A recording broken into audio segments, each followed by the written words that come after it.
Keesokan harinya, pagi hari, di depan pintu perusahaan besar Mo, 4 orang lelaki menunjukkan dirinya.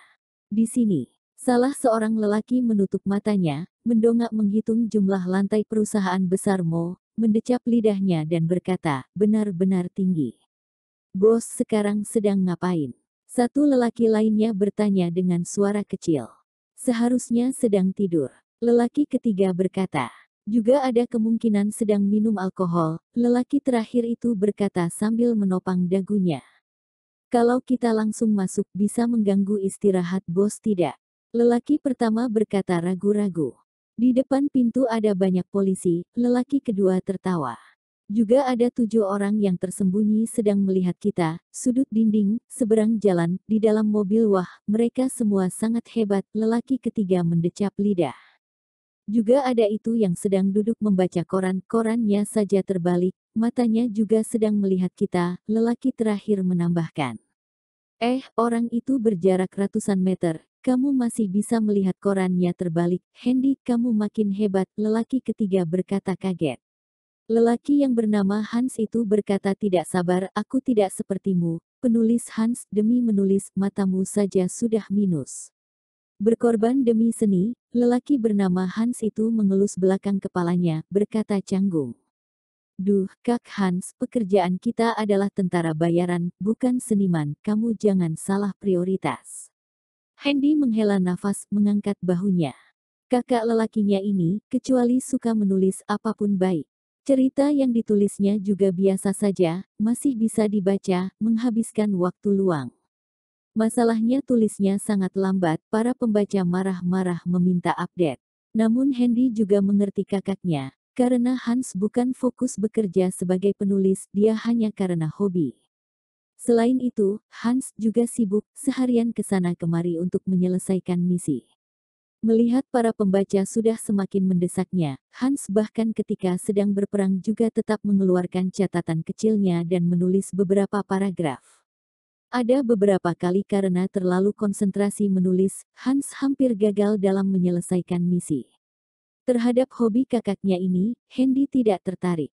Tapi sebagai adik, di dalam hatinya dia mendukung kakaknya, hanya saja kadang mengingatkan Hans jangan melupakan hal yang lebih penting di dalam hidupnya. Hans seketika mengerutkan kening, berpose seperti seorang kakak. Kamu anak kecil, sejak kapan mulai bisa mengajari kakakmu ini? Hah, aku hanya bercanda, kakak jangan serius begitu dong. Hendy segera berkata. Hendy, anggota 24 periodik di pasukan binatang buas. Bonti, belum diketahui.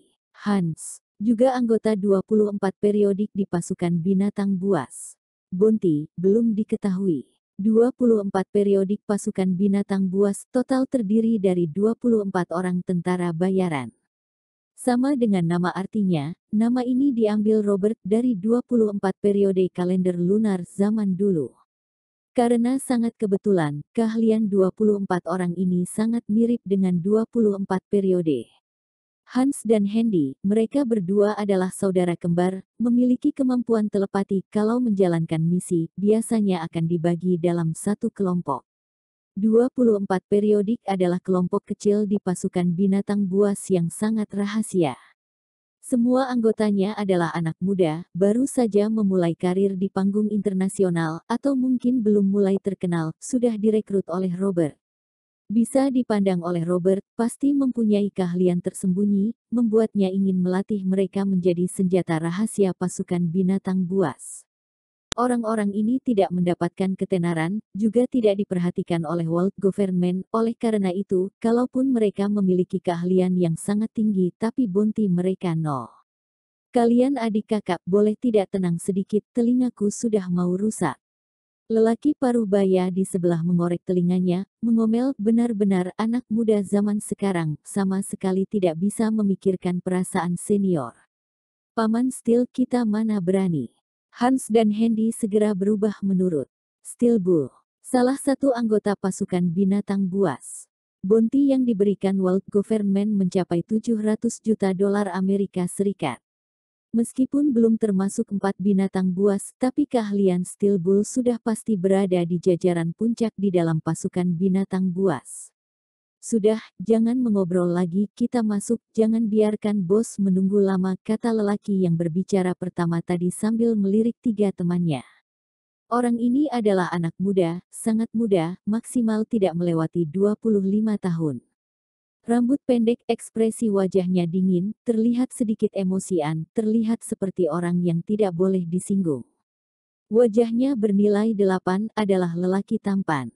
Dia memakai singlet putih, celana pendek hitam, dan sendal jepit, terlihat sangat segar dan bersih, memberikan rasa aman. Para cewek melihatnya pasti akan sangat menyukainya.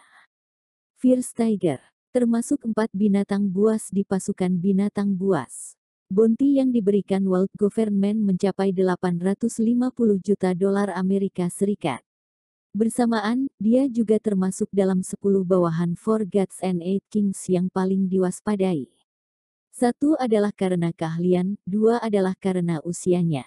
Dia baru 25 tahun, namun sudah memiliki keahlian yang mendekati dewa terlarang, melewati sebagian besar Eight Kings, begitu muda, potensinya tidak terbatas. Di masa depan, dia pasti akan menjadi lawan paling berbahaya untuk World Government. Fierce Tiger, Steel Bull, Hans, Handy, 4 anggota pasukan binatang buas datang ke perusahaan besar Mo. Para polisi dari awal sudah memperhatikan 4 orang ini, melihat mereka berjalan kemari, seketika menunjukkan ekspresi waspada. Berhenti, kalian ada urusan apa? Belasan orang polisi mendengar perintah pun datang kemari, mereka menaruh tangan ke pinggang, menyentuh senjata mereka. Salah satu polisi berdiri agak jauh, bersiap-siap memanggil bantuan kapanpun juga. Di saat yang sama, pihak keamanan yang bersembunyi juga berdiri, mendekati perusahaan besar Mo. Kita datang untuk mencari orang. Steel Bull maju selangkah, tertawa bodoh. Di antara mereka berempat, hanya dia yang terlihat lebih jujur, membuat orang mudah mempercayainya. Kalian cari siapa? Polisi bertanya. Bosku, Robert Q. Steel Bull menjawab. Para polisi saling bertatapan, kemudian memberikan tanda kepada orang yang bertanggung jawab memanggil bantuan itu. Polisi itu pun mengangguk, langsung mengeluarkan ponsel dan menelepon ketua pasukan Stephen. Setelah mendapatkan kepastian dari Robert, Stephen pun datang ke pintu depan secara pribadi dan menyambut 4 orang anggota pasukan binatang buas, kemudian membawa mereka ke kantor Robert. Di dalam kantor, Robert menyalami dan memeluk mereka satu persatu untuk menyambut mereka. Bos, Hans dan Handy tepat ada di dekatku, mereka tidak ada kerjaan, mendengar kamu perlu bantuan, mereka pun ikut kemari. Fierce Tiger menjelaskan. Ada kalian berempat di sini, aku sudah boleh meninggalkan Jiang Cheng dengan tenang. Robert tertawa. Bos, kamu tenang saja. Masami Chiba sialan itu, kalau berani datang lagi, bahkan tidak perlu Paman Steel dan Kak Tiger keluar, kita dua bersaudara saja sudah cukup menghajarnya. Handy berkata dengan penuh percaya diri. Kali menyuruh kalian kemari, intinya adalah untuk menghindari unsur-unsur yang tidak bisa dikontrol. Kalau tidak ada hal di luar rencana, otomatis semuanya senang. Robert berkata ringan. Bos tenang saja, kalau tidak ada lawan kuat datang menyerang, kita tidak akan keluar dengan mudah. Steel Bull mengangguk. Usianya paling besar, tentu tahu apa yang sedang dikhawatirkan Robert. Pasukan binatang buas adalah kelompok tentara bayaran yang sangat terkenal di dunia, sedangkan CBD adalah tempat yang melarang masuk keluarnya tentara bayaran. Kalau mereka berempat melakukan hal besar di daerah CBD pasti akan menyebabkan ketidakpuasan para tertinggi di CBD, saat itu, Robert pun akan mendapat masalah. Pokoknya, di waktu aku tidak ada di Jiang Cheng ini, Jiang Cheng aku serahkan pada kalian. Robert berkata serius. Baik, 4 orang itu mengangguk bersamaan. Setelah memesankan beberapa hal yang harus diperhatikan, Robert pun langsung meninggalkan perusahaan besar Mo dan pergi ke bandara.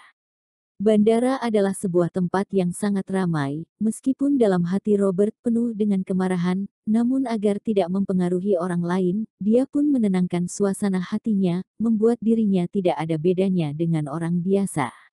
Tiket pesawat sudah dibeli, masih ada waktu setengah jam sampai boarding. Kalau dulu, Robert boleh saja menunggu di ruang menunggu, duduk melihat perempuan cantik. Tapi sekarang, dia sama sekali tidak ada keinginan seperti itu, hanya ingin waktu cepat berlalu, pesawat cepat berangkat, dengan begitu dia boleh cepat sampai ke Jepang dan menolong Jessie Kiao. Melihat jam, waktu berlalu dengan sangat lambat, dia pun memutuskan tidak menunggu di ruang menunggu, dia pergi melewati gerbang pemeriksaan keamanan. Namun tiba-tiba saat ini, sebuah sosok familiar memasuki penglihatan Robert. Ekspresi Robert pun berubah aneh. Dia adalah seorang perempuan cantik, memakai kacamata hitam, menutupi setengah wajahnya, bibir merah yang sedikit terangkat, hidungnya mancung, masih ada sedikit daging bayi di wajahnya yang lembut. Tubuhnya memiliki sedikit aroma yang lembut, membuat orang ingin mendekatinya tanpa sadar. Alasan Robert bisa langsung mengenalinya, adalah karena sebelumnya sudah pernah bertemu 2 kali, terlebih lagi selalu di bandara. Ditambah kali ini, sudah ketiga kali. Masami Chiba berjalan keluar dari gerbang pemeriksaan keamanan, menyadari ada yang menutupi jalannya, dia pun mengerutkan keningnya. Dia juga tidak mendongak melihat siapa orang itu, karena dia tidak tertarik, mengingat sekarang ada di CBD, dia pun berkata dengan bahasa Indonesia, "Permisi. Nona, tidak disangka bahasa Indonesiamu begitu lancar, sama sekali tidak seperti orang Jepang." Robert tertawa. Mendengar suara yang familiar, Masami Chiba pun mendongak karena terkejut, mengulurkan tangannya dan melepas kacamata hitamnya, ekspresinya kaget. "Kamu, benar aku." Robert tertawa, mengangkat bahunya, "Benar-benar sangat kebetulan, Nona, dengan kali ini kita sudah bertemu 3 kali, terlebih lagi selalu di bandara, tempat tujuan kita juga selalu sama, kamu datang ke kotaku, aku pergi ke negaramu, apakah harus dibilang kebetulan, atau tidak kebetulan?" Masami Chiba juga tidak tahu harus berkata apa, dia juga tidak menyangka di dunia ini ada kebetulan seperti ini.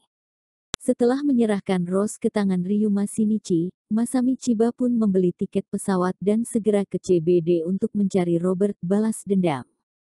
Sebelumnya ketika mereka bertemu 2 kali di bandara, dia curiga lelaki di depannya ini sengaja mengikutinya. Tapi perjalanannya kali ini, selain dirinya, tidak ada yang tahu, namun tetap bertemu. Yang juga berarti, berturut 3 kali bertemu di bandara, memang hanyalah kebetulan. Sebelumnya bertemu di bandara, ketika mereka berpisah, Masami Chiba pernah berkata kalau bertemu lagi, dia akan memberitahu namanya.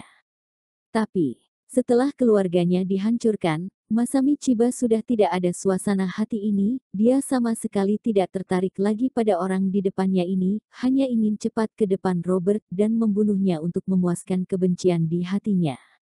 Sama, Robert juga tidak ada keinginan mengenal orang di depannya, dia masih mau segera ke Jepang untuk menyelamatkan Jessie, kemudian pergi mencari Masami Chiba untuk balas dendam. Oleh karena itu, mereka berdua dengan sangat kompak menganggukkan kepala kemudian saling memberi jalan. Tapi mereka berdua terlalu kompak bahkan ketika mereka memberi jalan juga ke arah yang sama, Robert melangkah ke kiri selangkah, Masami Chiba pun melangkah ke kanan selangkah karena mereka berdua saling berhadapan oleh karena itu arah mereka sama. Robert tidak bersuara, kemudian melangkah ke kanan. Bersamaan, Masami Chiba juga melangkah ke kiri. Robert pun berdeham, kemudian melangkah ke kiri. Hal yang mengerikan pun terjadi, Masami Chiba juga melangkah ke kanan di saat yang bersamaan. Mereka berdua sudah melangkah beberapa langkah, namun tetap ke arah yang sama, seperti bayangan.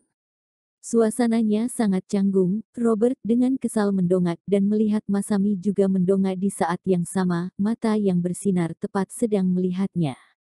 "Sepertinya Tuan berpikiran sama denganku." Masami Chiba berkata dengan tidak sabar. "Ini adalah kehormatanku." Robert berkata dengan ekspresi tidak tahu harus menangis atau tertawa. "Kalau kita terus begini, hari ini kita berdua tidak akan bisa meninggalkan bandara. Aku sih tidak apa-apa, tapi Tuan sepertinya sangat terburu-buru. Pesawat ke Jepang yang paling cepat tidak sampai 10 menit sudah mau berangkat. Kalau terus seperti ini, Tuan akan tidak sempat naik pesawat, kemudian urusan Anda pun tidak bisa diselesaikan. Aku tidak akan bertanggung jawab." Masami Chiba tertawa ringan. Robert menghela nafas mendengar perkataan Nona, "Seperti aku yang sengaja menahanmu, ini fitnah." "Aku tidak berkata seperti itu." Masami Chiba tersenyum. Nona, kali ini kamu datang ke Jiangcheng juga untuk wisata? Tanya Robert. Datang untuk melakukan hal yang tidak bisa dilakukan sebelumnya. Sambil berkata, tatapan Masami melihat ke arah Robert, bertanya dengan ringan, kamu kali ini ke Jepang untuk apa? Kebetulan, kurang lebih sama denganmu, juga ingin melakukan hal yang tidak bisa dilakukan sebelumnya. Robert tertawa. Mendengar perkataan Robert, Masami pikir Robert tidak ingin berkata jujur, dia pun tidak memaksa, berkata dengan suara kecil, Tuan, kamu jalan duluan. Terima kasih. Robert tertawa, kemudian melangkah melewati Masami. Setelah berjalan sedikit, ketika sudah mau sampai belokan, Robert menghentikan langkahnya, berbalik badan, menatapi arah gerbang pemeriksaan keamanan, namun dia hanya melihat sosok Masami Chiba yang berjalan ringan. Dia menggeleng, membuang pemikiran yang tidak terlalu mungkin dari kepalanya. Robert tertawa, apa yang terjadi dengannya, bisa-bisanya mencurigai orang biasa. Dia pun melangkah, meneruskan perjalanannya. Namun Robert tidak tahu, dia baru saja melangkah, Masami yang di sisi lain gerbang pemeriksaan keamanan juga menghentikan langkahnya, berbalik badan, namun hanya melihat sosok Robert yang bebas. Masami mengedipkan matanya, ada sedikit menganalisa di dalam tatapannya, menatapi punggung Robert dari atas ke bawah, sampai Robert menghilang dari pandangannya. Bertemu Robert kedua kali sebelumnya, dia terus merasa Robert sengaja mengikutinya, sama seperti Kazuo Yamamoto, hanya seorang mesum yang hanya melihat penampilan luar. Tapi pertemuan kali ini, Masami baru mengetahui orang ini memang hanya kebetulan bertemu dengannya, dia datang ke CBD, orang ini pun mau ke Jepang, dia kembali ke Jepang, orang ini pun mau pulang ke CBD. Kali ini ketika dia melewati sisi orang itu, hati Masami tergerak, samar-samar merasa ada perasaan yang aneh. Tapi dia tidak yakin, karena dia tidak tahu apa sebenarnya perasaan itu, dia hanya merasa lelaki di depannya ini tidak sesimpel penampilannya. Dia kembali mengingat pertama kalinya mereka bertemu, Masami agar tidak membiarkan orang lain mengganggunya, dia pun melakukan suatu teknik ilusi, alhasil semua orang di bandara terkena teknik ilusi itu, hanya orang ini yang tidak terpengaruh sama sekali, dan duduk di sampingnya dan mengobrol dengannya. Jelas-jelas hanyalah kebetulan, namun begitu bertemu ada perasaan seperti sudah lama berteman, mengobrol seperti biasa. Jujur saja, Masami tidak membenci orang itu, pertemuan sebelumnya, dia bahkan hampir ingin memberitahu namanya kepada orang itu. Karena dia bisa merasakan, meskipun lelaki ini terlihat mesum, namun sangat memperhatikan detail, sangat gentleman dan juga memiliki prinsip. Kalau di kehidupan mereka ada hubungan, misalnya hubungan pertemanan, Masami merasa dia seharusnya bisa berbicara banyak dengannya. Tapi kebetulan bertemu di bandara, selalu memberikan perasaan tidak bisa dipercaya. Terlebih lagi, situasi Masami sekarang juga tidak cocok mengobrol santai. Balas dendam yang paling penting, membunuh Robert, menghancurkan daerah terlarang Dewa Angin ini adalah tujuan hidupnya. Menggelengkan kepala, Masami pun membuang pemikirannya yang aneh, dia melanjutkan perjalanannya dan sampai keluar bandara. Dia menghentikan sebuah taksi dan menuju perusahaan besar Mo setengah jam kemudian. Masami Chiba turun dari taksi, ekspresinya sudah kembali dingin. Mendongak melihat perusahaan besar Mo yang tinggi, di mata Masami muncul keinginan membunuh. Setelah diselidiki, dia tahu bahwa perusahaan besar Mo adalah tempat yang paling penting untuk Robert, asalkan dia menghancurkan tempat ini, markas Robert di Jiangcheng pun akan berakhir sepenuhnya. Sebelumnya, karena ada Sandy, Masami dipaksa situasi tidak bisa dengan puas membunuh orang-orang di perusahaan. Kali ini apapun yang terjadi, dia akan mengalahkan Robert di sini, kemudian seperti meledakkan pusat keluarga Yamamoto, dia akan membuat perusahaan besar Mo rata dengan tanah. Masami Chiba muncul di pintu perusahaan besar Mo, hal ini mendapatkan perhatian dari pihak kepolisian dan keamanan. Banyak orang pernah melihat Masami, begitu melihat pun sudah mengenalinya, ekspresi mereka pun berubah. Setan perempuan lagi-lagi datang. Panggil bantuan. Siap-siap berperang. Pihak kepolisian dan pihak keamanan seperti menyambut lawan besar. Awalnya mereka menjaga perusahaan besar Mo juga hanya berjaga untuk dilihat untuk menenangkan pegawai perusahaan besar Mo yang ketakutan. Mereka juga tidak menyangka, Masami Chiba bisa-bisanya datang lagi, kembali datang membunuh. Dalam sesaat, seluruh perusahaan besar Mo ribut, orang-orang merasa ada bahaya dan ketakutan. Pihak kepolisian menyuruh sebagian anggota untuk mulai mengantar pegawai perusahaan besar Mo keluar dari pintu belakang, juga memanggil pasukan anti-bom untuk jaga-jaga. Meskipun atasan sudah mengizinkan, pasukan anti-bom juga langsung bergerak tapi dilihat dari waktunya, sudah tidak sempat. Petinggi perusahaan besar Mo juga telah melakukan penanganan darurat. Anderson Mo sedang membuka rapat anggota, sedangkan Alice Mo sedang melakukan eksperimen untuk mengambil sampel dari tanaman obat berharga di ruang laboratorium. Selain ini, masih ada beberapa pemegang saham yang penting sudah dibawa pergi dengan helikopter yang ada di atap gedung. Dengan begini, gedung perusahaan besar Mo sudah menjadi gedung kosong, kalaupun dihancurkan oleh Masami Chiba, juga tidak akan ada banyak korban. Anggota pihak kepolisian dan keamanan mulai berkumpul di depan pintu gedung, mengelilingi Masami Chiba dengan rapat. Seorang negosiator yang dicari secara darurat mengangkat megafon, dan berteriak keras, "Nona Chiba, Anda sudah dikelilingi. Mohon Anda menghentikan langkah Anda, lepaskan senjata Anda, dan bekerja sama dengan penyelidikan polisi kalau tidak tanggung sendiri akibatnya." Di wajah Masami yang cantik muncul senyuman yang menggoda, "Aku ingin lihat bisa seberat apa akibatnya, coba apakah aku bisa menanggungnya." Ta, ta, ta. Suara pistol tangan bergema. Ekspresi para polisi sangat serius. Kalau Masami Chiba bersikeras mau maju, maka mereka terpaksa harus menyerangnya. "Kamu ada permintaan apa? Katakan." Negosiator itu berkata sambil mengelap keringat. Mendengar ini, Masami Chiba menghentikan langkahnya, menunjukkan ekspresi berpikir. Negosiator dan polisi bertatapan, merasa hal ini di luar perkiraan.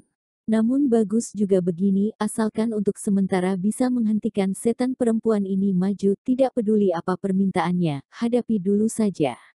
Setelah pasukan anti-bom datang, baru sekalian menangkapnya saja.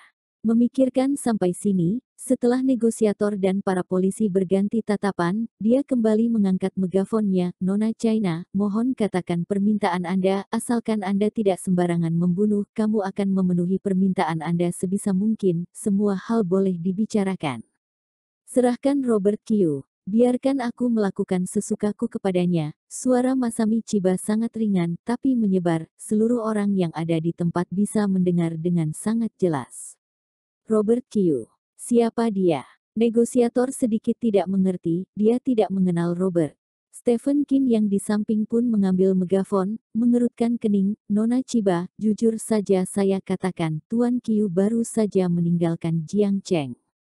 Begitu mengetahui Masami Chiba kembali menyerang, Stephen langsung menelepon Robert, tapi tidak terhubung. Benar-benar kebetulan, karena Robert sekarang sedang di pesawat yang menuju Jepang, ponselnya dimatikan, oleh karena itu dia tidak menerima telepon Stephen. Stephen pun baru terpikirkan hal ini, sambil merasa tak berdaya, dia hanya bisa tertawa pahit, ada apa ini? Meninggalkan Jiang Cheng. Dia kemana? Masami Chiba bertanya curiga. Jepang. Stephen Kin berkata, "Tuan Kyu begitu mengetahui kamu menculik teman lamanya, langsung pergi mencarimu."